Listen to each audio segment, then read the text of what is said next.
All right, so Eskom and prepaid meters, huh? Big topic down here. Yeah, definitely. We've all heard about the issues with Eskom. Right. But this time, it's about a particular puzzle. Okay. Why are there still so many meters that haven't been recoded?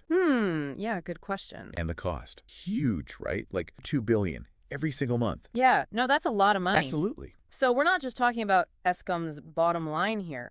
Right. It affects the whole grid and, ultimately your bill, too. Okay, so let's get into it. Eskom's been pushing this Key Revision Number 2 system, KRN2, basically a software upgrade. Yeah. But it has a big goal. Track electricity usage more accurately, especially from people who, well, haven't been paying. Interesting. KRN2. The thing is, it can bring those off-the-grid customers, Yeah. the zero buyers, Right. into the system. Right. Now they can be tracked. Like turning on a light in a dark room. Oh, I like that. A good analogy. Yeah. So then why are so many people not recoding these meters? Well, it's probably Yeah. a combination of things. I mean, some people might have real technical problems with the actual recoding process. Yeah. Others might be a little, hesitant. Eskom hasn't always had the best track record. That's true. Load shedding and all that. Yeah, yeah. And then there's the economic side of things. Some folks simply can't afford to pay, even with a new meter. Right. So it's more than just saying people aren't paying their bills. Absolutely. There's a lot going on underneath. Social stuff, economics, it's all tied together. Now, on top of all that, there's this fine for people who get caught using an unrecoded meter. Okay, it's meant to be a deterrent, sure. Yeah. But could it actually make things worse for people who are already struggling? It's a valid concern, especially when you consider the strain on municipalities. They owe Eskom, what, $90 billion? That's right. But get this, they're owed even more, like $340 billion. Yeah, it's mind-boggling. It's a debt cycle that's out of control. It's a huge problem. And, it trickles down.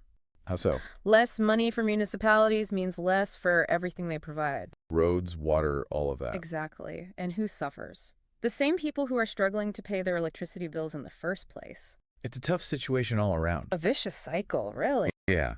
This meter puzzle, it's really just a small part of a much bigger problem. Inequality, service delivery, it's all connected. But let's not forget the people who are paying their bills. Right, of course. What about them?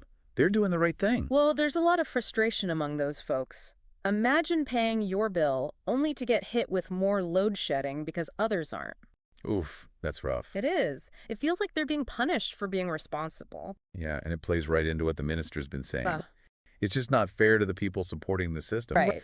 Speaking of trying to fix this, Eskom's proposed these price hikes. Yeah. We're talking 36.15% in 2026. A big jump. Then another 11.81% the year after, and then 9.10% in 2028. Those are some pretty significant increases. Are they really the answer, though? It's not that simple.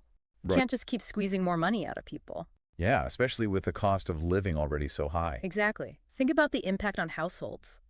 It could have a ripple effect on the whole economy. Absolutely. Price hikes alone aren't the solution. So what are some alternatives? Well, there's this idea of decentralized energy solutions. What's that? Imagine communities producing their own power. Okay. Things like rooftop solar panels and microgrids. Interesting. It could make the whole system more resilient. And more fair. And more fair, exactly. That sounds promising, but how do we make sure everyone can afford it? That's where the government comes in. We need to create policies that incentivize renewable energy and make sure vulnerable communities aren't left behind. So it's about more than just technology, right? It's about creating a system that's both sustainable and just. There's a lot to unpack there. Let's dig into that a bit more. Sounds good. We can't talk about Eskom without acknowledging the baggage they carry. Baggage. Yeah, history, right?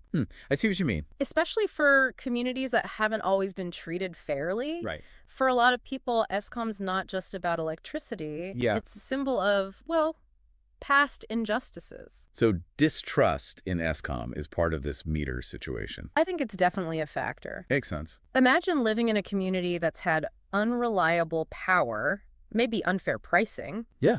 Would you be excited about a new system from the same people? Probably not. Right. So it's more than just the technology itself. It's about the context. It's about trust. And Eskom, well, they've got some work to do there. They do. They need to engage with communities. Really listen. Exactly. Not just announce deadlines and fines. More collaboration, less top-down approach. That's it. Working with communities, not just telling them what to do. And maybe even looking at different ways of doing things. Absolutely. Like community-owned microgrids. Or working with local groups to promote energy efficiency. Shifting the power, so to speak. Literally and figuratively. I like it. And empowering communities can also mean helping them afford electricity. Right, because affordability is still a huge issue. It is. Eskom has programs, but they could be better. More targeted. More targeted, more effective. Yeah. It's about finding that balance. Financial stability for Eskom. And fairness for customers. Let's zoom out a bit, talk about the bigger picture. Okay. South Africa and renewable energy. Where do we stand? We're at a crossroads, really. How so? On one hand, we've got these old coal plants. Yeah. Not great for the environment. Right. But on the other hand, we have so much potential for renewables. Solar, wind, all that. Exactly. Trying to keep the lights on now while also planning for the future. It's a tough balancing act. It is. So what's the plan? Well, we need a multi-pronged approach. Investing in the grid, modernizing it. To handle more renewable energy. Exactly. And we can't forget the workers in the coal industry. That's right. We need a just transition, make sure they're not left behind. It's about more than just installing solar panels. It's about a comprehensive plan. Social, economic, environmental, everything. Exactly. It's a chance for South Africa to be a leader in this global shift. Imagine that, harnessing our sun to power the whole country. Sounds pretty amazing. It does. But what about individuals? What can we do? It can feel overwhelming, I know. It does. But all our individual actions add up. Give me an example. Energy-efficient appliances, solar panels, public transport. Those everyday choices. They make a difference. It's about being conscious consumers. Thinking about our impact. And advocating for policy changes, supporting the right initiatives. It's about recognizing we're all part of this, right? Exactly. We're interconnected. We all have a role to play. We can either contribute to the problem or be part of the solution. I like that. This prepaid meter puzzle, it feels like we've, uncovered something much bigger. Oh, absolutely. Like a treasure map, right? Yeah. But instead of gold, we found all these interconnected problems. And opportunities, too. Right, like challenges and chances all wrapped up together. Exactly. It's a journey, not a straight line. Speaking of journeys, I've been thinking about the role of technology in all this. Innovation. It's crucial, isn't it? We talked about those decentralized solutions. Yeah. Are there other, advancements, things that could help South Africa get ahead of the curve? Oh, there's tons of exciting stuff happening. Like what? Well, smart grids, for example. Okay. Energy storage, too, and demand-side management. Whoa, hold on. Break those down for me. Okay, so imagine a grid that can actually balance supply and demand itself. Okay. Seamlessly integrating renewables. Wow. And then demand-side management. It's about giving consumers more control. Control over what? Over their energy usage. And more. More efficient, more informed. Sounds futuristic. It's closer than you think. A lot of these things are being tested already. Really? Yeah, all over the world. South Africa can learn from that, adapt it to our own situation. So it's not just about copying and pasting. Right. It's about being smart. Strategic. Exactly. But tech isn't a silver bullet, is it? No, it's a tool. Right. And like any tool, it depends how you use it. We need to make sure everyone benefits, not just a select few. Absolutely. Bridging that digital divide is crucial. Equal access for everyone. That's the goal, and it requires a shift in thinking. From who? Everyone. Policymakers, industry leaders, but also everyday people. Like a collective change in how we think about energy. Yes.